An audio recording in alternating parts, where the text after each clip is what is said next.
A crime had been committed. Not a sudden theft, not an audacious heist, but a slow, creeping disappearance.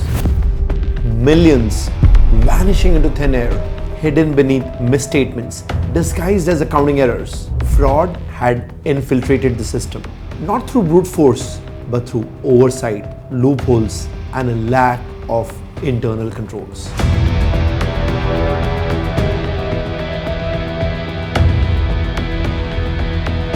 The signs were all there. Ignored journal entries, override of approvals, transactions slipping through unchecked. And the culprit? Not a lone rogue employee, but a broken system, a failure of governance, a collapse of internal controls. To prevent financial crime, one must first understand how it thrives. Weaknesses in control allow fraudsters to slip through the cracks. But a well-designed system of internal controls, that is an impenetrable fortress.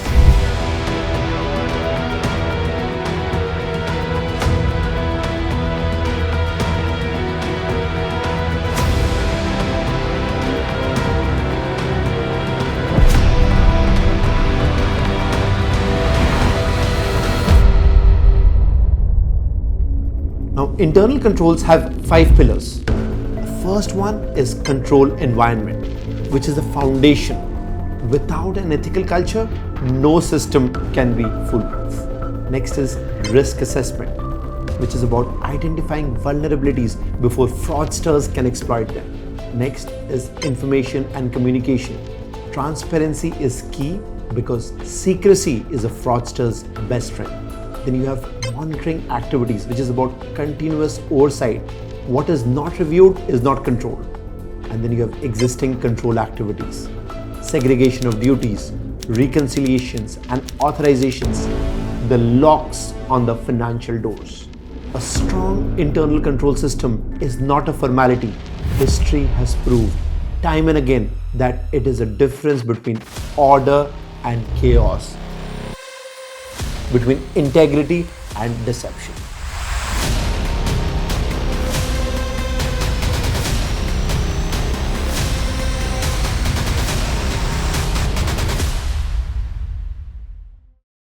Take the case of Enron.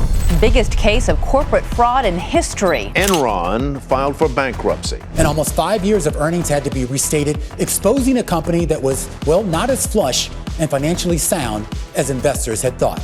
Enron Online will change the markets for many, many commodities. It is creating an open, transparent marketplace that replaces the dark, blind system that existed. It is real simple. You turn on your computer and it's right there. And if you want to do business, you push the button. Enron was the 7th largest company in America at the start of 2001. Enron did tens of billions of dollars in business, paid hundreds of millions of dollars in fees altogether to a who's who of Wall Street, including JP Morgan, Credit Suisse, and Merrill Lynch. The name alone sends shivers through the corridors of Wall Street. They hid debt, manipulated profits, deceived investors, all because controls were non-existent. Enron employees, some carrying boxes filled with belongings, leave their downtown headquarters, huddled against the cold and an uncertain future. A house of cards built on lies. A scandal that collapsed not just a company, but confidence in the entire financial system. People are surprised, they're shocked at the way that things went from here to there so quickly. And I still firmly believe that as of this day. But despite what happened today, I am still a very blessed man.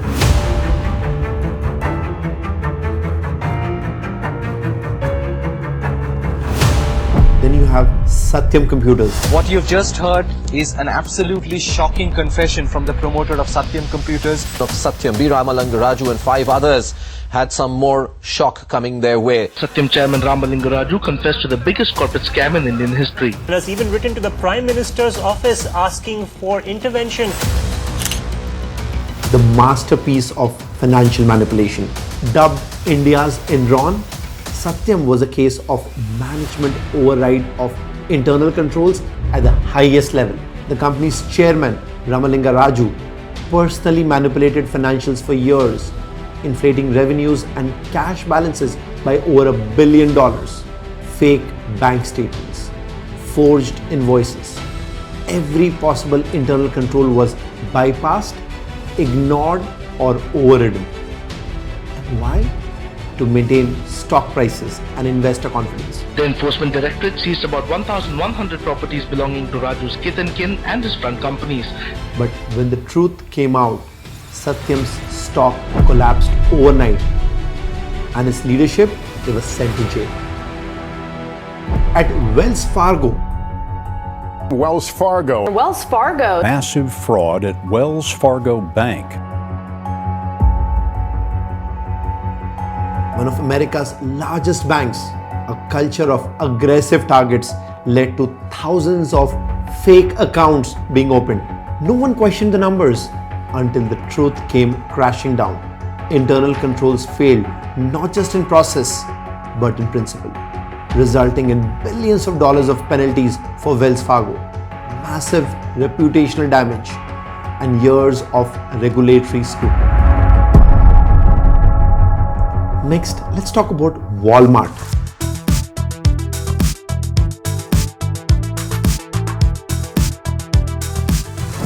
Whose global expansion came at a cost.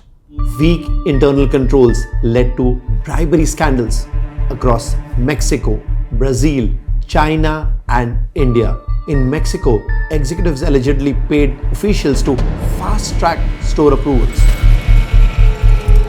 An elaborate tale of bribery by one of the world's largest corporations, Walmart. That Walmart's Mexico unit approached government officials at the federal, state, and local level, offering them bribes. In Brazil, bribes secured construction permits.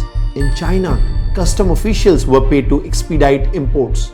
In India, lobbying payments blurred legal lines. The report by Walmart saying that $25 million was spent on lobbying activities for its entry into India. Whistleblowers did raise concerns, but leadership ignored them, leading to $282 million in fines under FCPA, Foreign Corrupt Practices Act, and major reputational damage for Walmart. A textbook case of management override of internal controls and compliance failure at a global scale. Strong internal controls is the ultimate defense. The fixes are strong governance, which is an ethical culture from the top down, segregation of duties, ensure that no single person has control over multiple aspects of a financial transaction, regular checks, because what is reviewed is protected, and of course, automated controls. Use AI and data analytics to detect anomalies. Remember, fraud is not a single event. It's an accumulation of unchecked moments. A well-implemented system of internal controls ensures that fraudsters find no doors left open, no gaps to exploit. The best crime to investigate is the one that never happens at all.